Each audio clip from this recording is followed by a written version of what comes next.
So for step 2, we'll do the same thing. We'll cone it up, and you can repeat this process. Cone it up, push it down, cone it up, push it down until you feel like it's where you want it.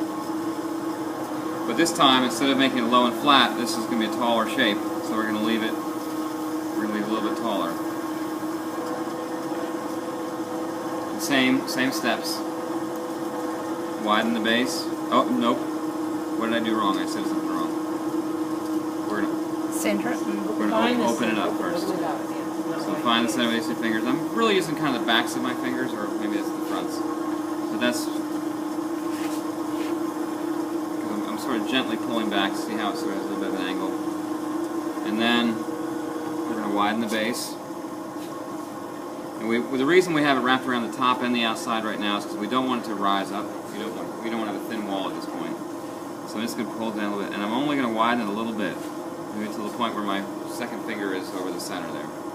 Because this pot has a narrow base and a wide rim.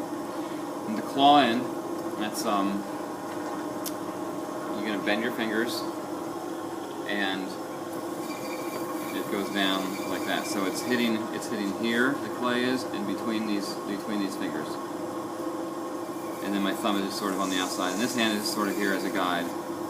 So I'm going to give it a little bit of a pinch, but I want to be sure that it's hitting here because I don't want it to get real thin on the rim. I'm sort of compressing the rim at the same time.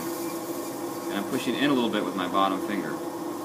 And the beautiful thing about the claw is that you can, don't do all this, but you can control exactly how you want to center that piece. And I do this even if I'm working with 25 or 35 pounds of clay. I'll claw it in this way. I might start with, sort of do a version where you can kind of push it in with my hand, the palm of my hand a little bit.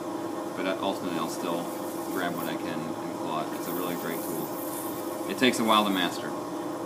So what you have is a pretty consistent wall now from the bottom to the top because you apply the pressure between these two fingers. So again, we'll undercut the base, reset the rim, and the undercut of the base is just a little tiny groove. Just shows you where this knuckle goes in. When you pull up, you're going to make an OK sign, and you're going to use this first joint of your finger here.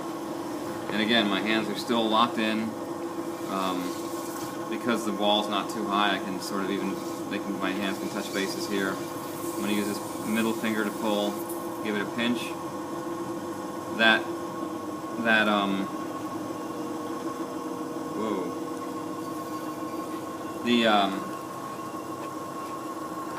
The groove that you made when you undercut the base sort of tells you this is where we start the pull.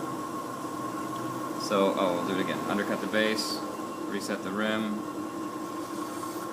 and we're just going to pull it up and out. And this one, remember the last one we had going in, but this one is going to be coming out. So when we recentered, you set it up to be facing out. We're ready to rib. So again, because I want this base narrow, I'm going to go ahead and undercut the base a little bit again. Reset the rim.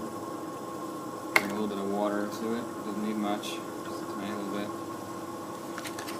And I'm going to decide where I want this rib to go. I think I'm going to let it come out just a little bit farther than it is. And start at the bottom, push it in at the bottom. Start my pull at the bottom, and it's very gentle at this point. Just pushing it out against this rib, all the way from the bottom to the top, a straight line. And the rib isn't moving. I picked up the rib just a little bit so I wasn't bouncing on the wheel head, but I'm not coming up with the rib as I go.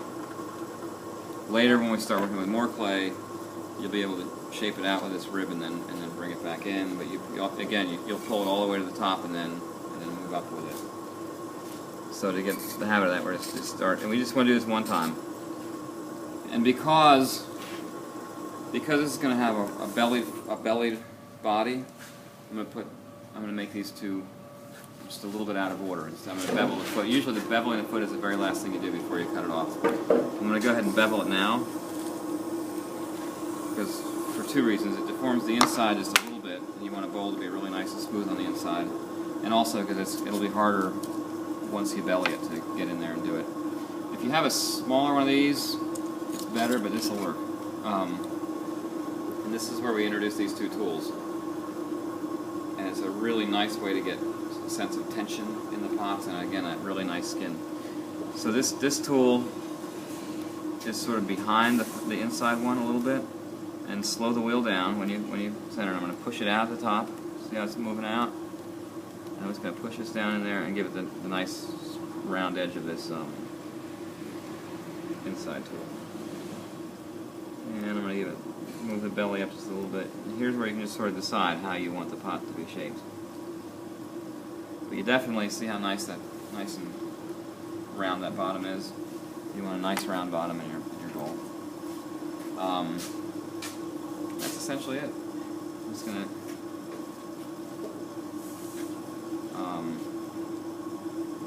Charles always like to show people how to roll a rim at the beginning, so I'm gonna thin that rim out a little bit.